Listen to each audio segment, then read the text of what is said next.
দূরে ওই বাড়িটা দেখতে পাচ্ছেন, ওটা হচ্ছে একটা ছতলা বাড়ি, আর ওপরে রয়েছে একটা রুফটপ রেস্টুরেন্ট। ওটাতেই যাব, তার আগে ভাবলাম দূর থেকে একবার ভিডিও করে নিই। এরম বাড়ি তো বেঙ্গলে দেখা যায় না, পাহাড়ি এরিয়ায় ঢেউ খেলানো পাহাড়ের মতন বাড়ি। এটা হচ্ছে কেরালার একটা গ্রাম, ভাট্টাভাড়া। মুন্নারে ঠান্ডায় যেমন কেঁপেছি, এখন ঠিক রোদে ততটাই পুড়ছি।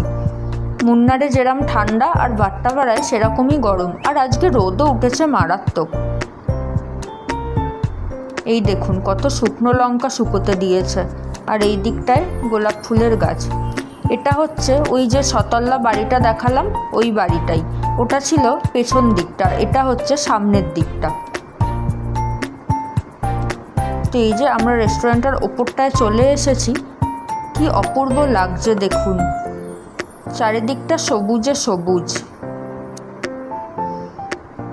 আর সবুজের মধ্যে নানা রকমের বাড়ি। আমাদের খাবার এসে গেছে, আমরা অর্ডার দিয়েছিলাম এখানকার বিরিয়ানি, এটার নাম মাহে বিরিয়ানি। এটা আমাদের ওখানের মতো ওরকম লম্বা লম্বা চালের হয় না, ওই কামিনী আতপ চালের বিরিয়ানি। খেয়ে দিয়ে বেরিয়ে পড়েছি, আর ফিরতে ফিরতে কি দেখতে পেলাম দেখুন, হাতি। জানি না ক্যামেরায় কতটা ধরা পড়ছে,